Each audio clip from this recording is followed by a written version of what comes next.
back to another episode of Kay Shares Knowledge.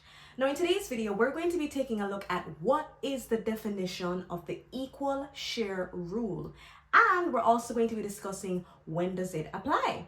Now, of course, before we get into anything, I have to give a few disclaimers. Number one, remember that nothing in the law is absolute. Everything depends on the set of circumstances that might exist.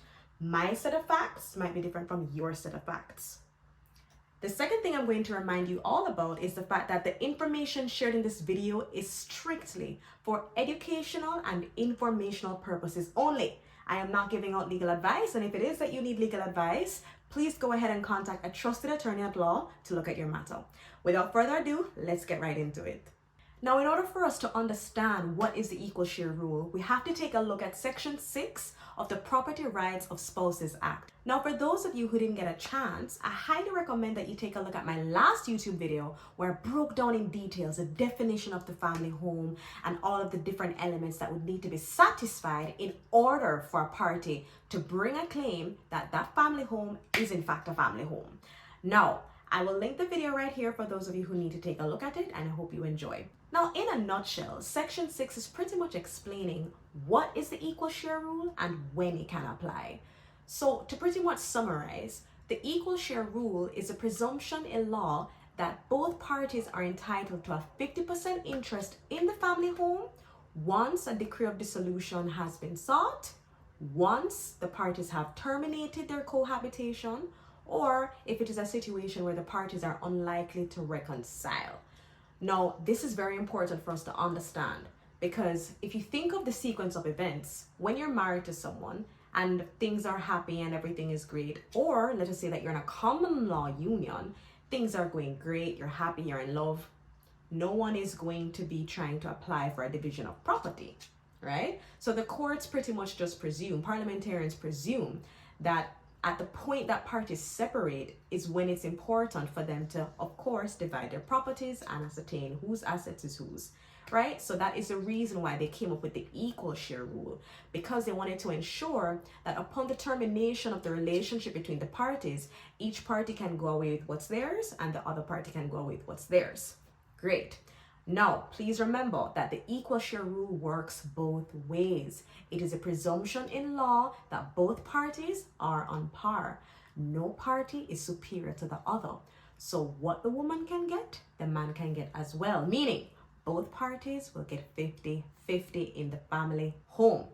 The law is very secure when it comes down to the family home. Now, we have to remember that the equal share rule applies irrespective of whether or not one party is a sole beneficial and legal owner of the property.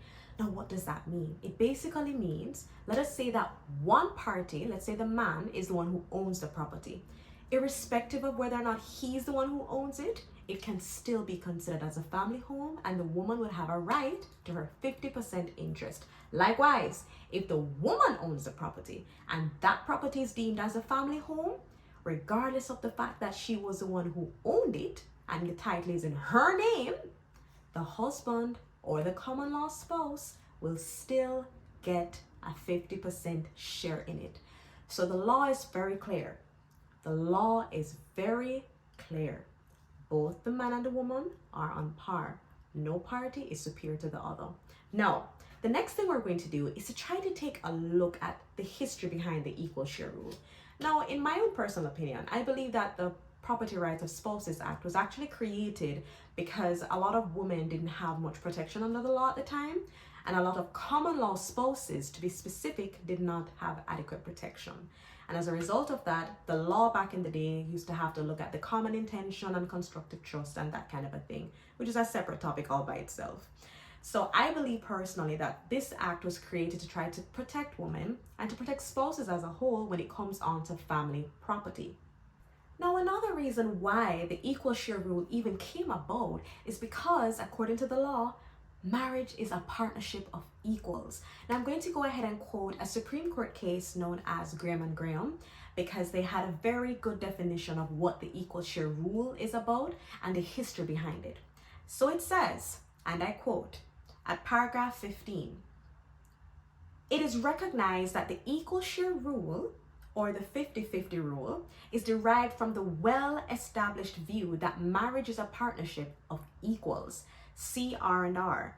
So it has been said that because marriage is a partnership of equals, with the parties committing themselves to sharing their lives and living and working together for the benefit of the union, when the partnership ends, each is entitled, here it is, each is entitled to an equal share of the assets unless there is a good reason to the contrary.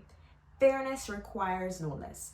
So essentially what this section is saying is that marriage, and also a common law union, by the way, represents a union between two parties who are deemed as equals.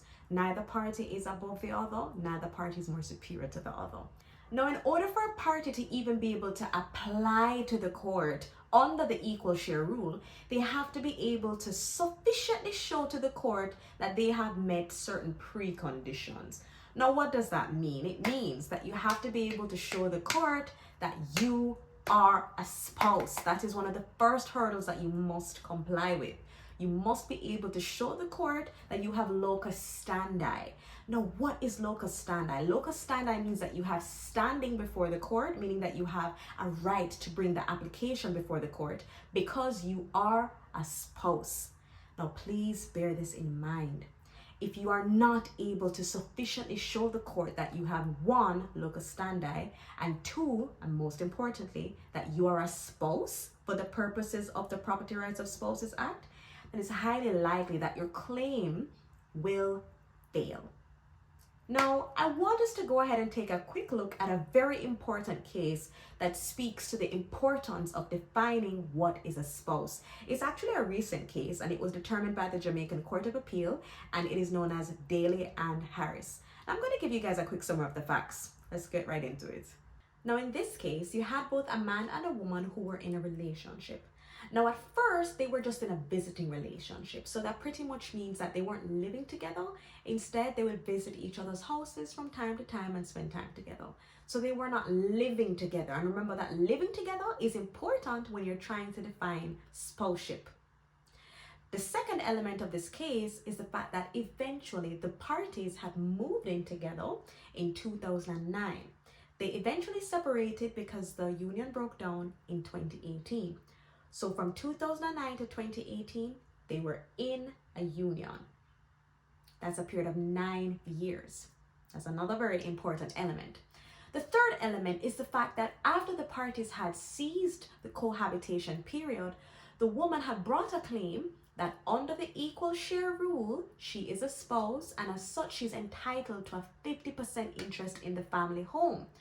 Now, what's very important is the fact that the woman's claim ultimately failed because she was not able to show that she was a spouse for the definition and for the purpose of the Property Rights of Spouses Act.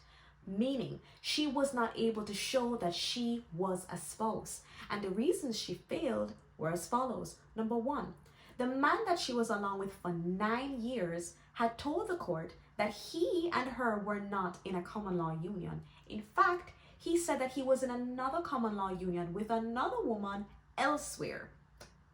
So as a result of that, he was not legally single to even be in a union with the next woman. No, because he was otherwise accounted for. The next thing that was also interesting was the fact that the woman herself, even though she was making the application under PROSA that she was a spouse, she herself was also having extramarital affairs with other persons. So the two of them were not exclusively dedicated to this union. The two of them were not single in the eyes of the law. Remember that in order for you to be successful in a claim of spouseship, whether it's under the Property Rights of Spouses Act or the Maintenance Act, you have to be able to show to the court that you and your party satisfy the definition of a common law spouse, meaning that you're single within the eyes of the law, meaning you're not legally married to someone else and you're not in another common law union. 2, that you've been residing together for a period of no less than 5 years. And 3, that you're a union, that you're living together as a man and wife. If you're not able to tick off all of those boxes, then it's highly likely that your claim under PROSA or any other act for that matter will likely fail because you have not shown to the court that you are a spouse. Now remember, it is crucial for anyone who wants to make an application to be able to show these set of facts. If you're not able to show it, then it's highly likely that your claim will not succeed. Now, ultimately, the court had found that because the woman was not a spouse, she was not entitled to a 50% interest in the family home.